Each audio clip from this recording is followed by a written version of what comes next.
Hey everyone, this is Karthik. You are watching KCB Talk, where you learn, explore English and shine everywhere.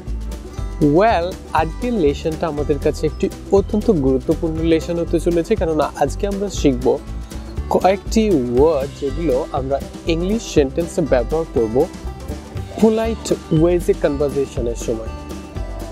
Well, ইংলিশে অনেক রকমের word আছে যেগুলো আমরা ব্যবহার করতে পারি ইনস্টেড অফ ইনফর্মাল কনভারসেশনের জায়গায় আমরা ফর্মাল কনভারসেশনের জায়গায় ব্যবহার করতে পারবো।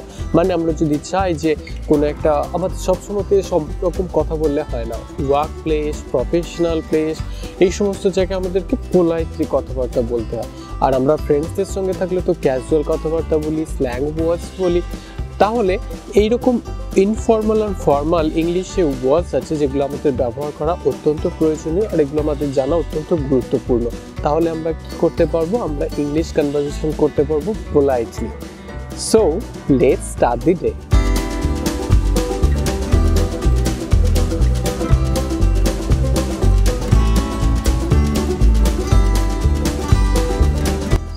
ওয়েল, সবার প্রথমেরটা দেখে নিই। Help, assist.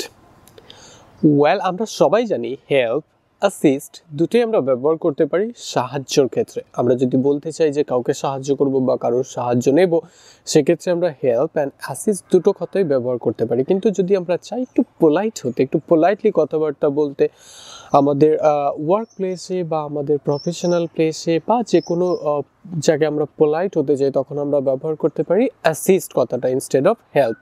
এটার মানে এই না যে হেল্পটা একদম বাজে জিনিস বা এটা হেল্পটা আমরা ব্যবহার করতেই পারবো না। আমরা হেল্পটা ব্যবহার করতেও পারবো, বাট একটু ভালো হয় যদি আমরা পোলাইটলি আমাদেরকে প্রকাশ করতে চাই, আমরা ব্যবহার করতে পারি অ্যাসিস্ট।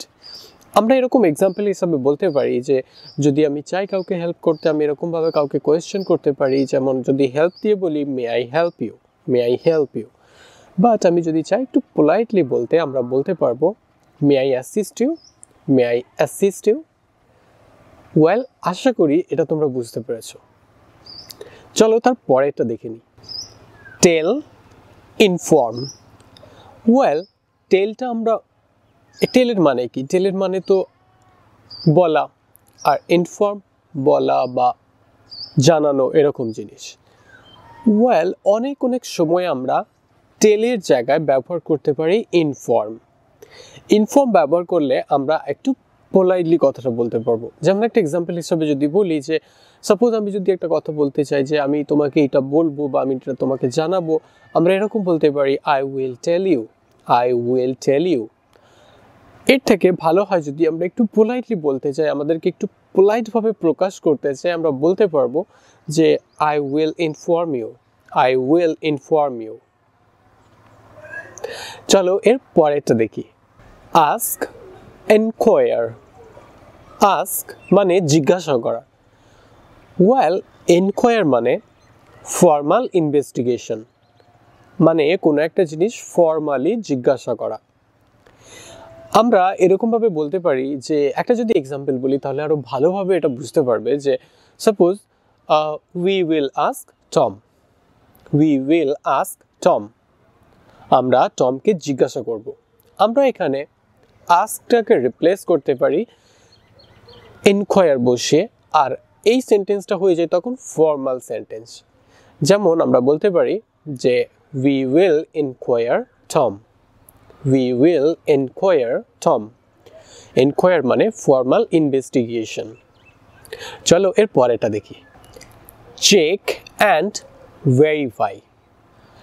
এটা আমাদের কাছে খুব মানে অল্পর মাধ্যমে আমরা এটার পার্থক্য করতে পারি। আমরা এটার পার্থক্য খুব একটা করে উঠতেই পারি না, বাট এই দুটো ওয়ার্ডকে আমরা একটাকে ব্যবহার করতে পারি ফর্মালি, একটাকে ইনফর্মালি। ওয়েল, আমরা চেকটা ব্যবহার করতে পারি ইনফর্মালি, আর চেকটাকে আমরা রিপ্লেস করে ব্যবহার করতে পারি, চেকের জায়গায় আমরা বসাতে পারি ভেরিফাই। ভেরিফাই কথাটা আমরা ফর্মাল ওয়ার্ড হিসাবে ব্যবহার করতে পারি কোনো সেন্টেন্সে। কেমনভাবে চলো দেখে নিই। আমরা এরকম এক্সাম্পল বলতে পারি could you check the details, could you check the details. Suppose তুমি একটা বিল এনেছো বা কিছু এনেছো, তুমি হয়তো বলছো যে এই জিনিসটা দেখো, তুমি এরকমভাবে বলতে পারো যে could you check the details.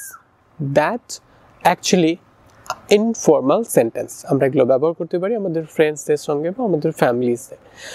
আর যদি আমরা বলতে চাই ফর্মালি, একটু পোলাইটলি, কথাটা আমরা এরকম বলতে পারি যে could you verify the details, could you verify the details. আরও ভালো হয় যদি আমরা এর সঙ্গে একটা প্লিজ অ্যাড করি। আমরা বলতে পারি could you please verify the details, could you please verify the details. আশা করি এগুলোর তফাৎটা, এগুলোর পার্থক্যটা বুঝতে পারছো। By, purchase. ওয়েল, বাই মানেও কেনা, পারচেস মানেও কেনা, এই দুটোর মধ্যেও পার্থক্য রয়েছে।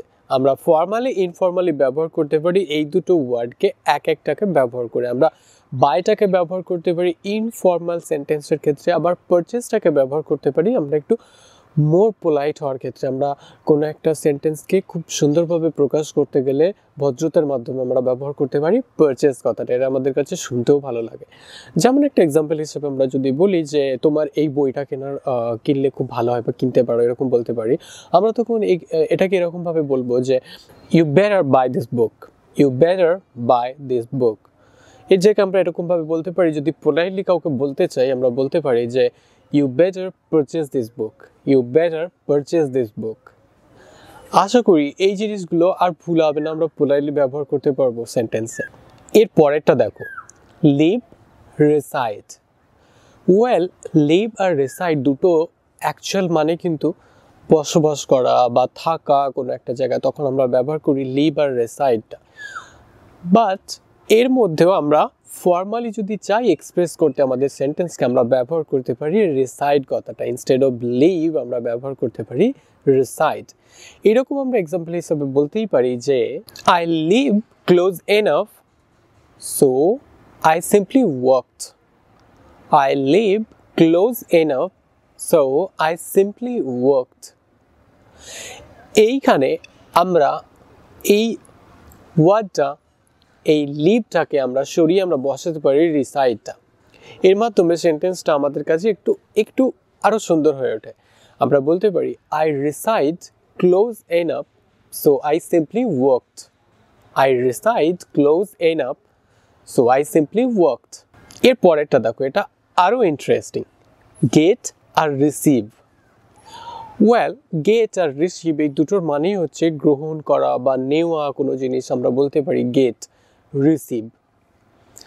কিন্তু এখানে আমরা রিসিভটা ব্যবহার করতে পারি ফর্মাল সেন্টেন্সের ক্ষেত্রে। জেনারেলি আমরা রিসিভ কথাটা ব্যবহার করি না খুব একটা, আমরা সবসময় ইংলিশ কথা বলার ক্ষেত্রে গেট কথাটাকেই ব্যবহার করে ফেলি।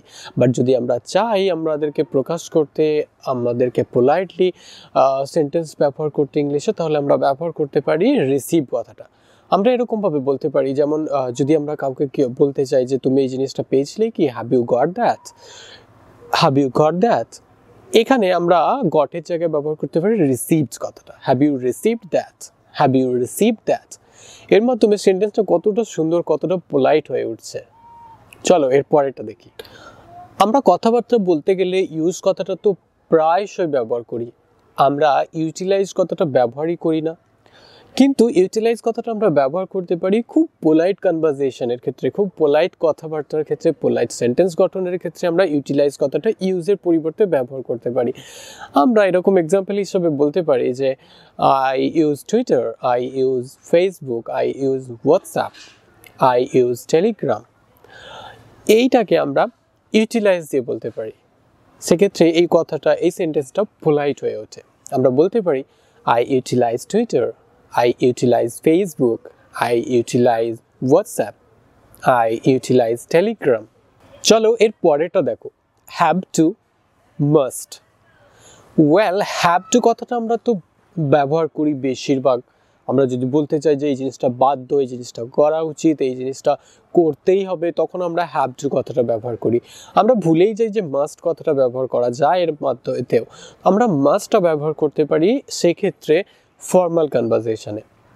আমরা এরকম বলতে পারি, সাপোজ আমরা যদি বলি যে বাচ্চা শিশুদের স্কুলে যাওয়া অবশ্যই দরকার, স্কুলে যাওয়া প্রয়োজন, আমরা এরকম বলতে পারি children have to go to school, children have to go to school. এর জায়গায় আমরা এরকম বলতে পারি যে children must go to school, children must go to school. কতটা সুন্দর একটা আমরা পোলাইট কনভারসেশন করতে পারবো এইরকমভাবে খুব একটু সূক্ষ্মভাবে দেখলে আমরা এরকমভাবে সেন্টেন্সকে ব্যবহার করতে পারবো পোলাইটলি। এইরকম ছোট ছোট কয়েকটা ওয়ার্ড ইউজ করে আমরা সেন্টেন্সকে গঠন করতে পারবো পোলাইটলি। চলো সবার শেষেরটা দেখে নাও, হার্ট ড্যামেজ।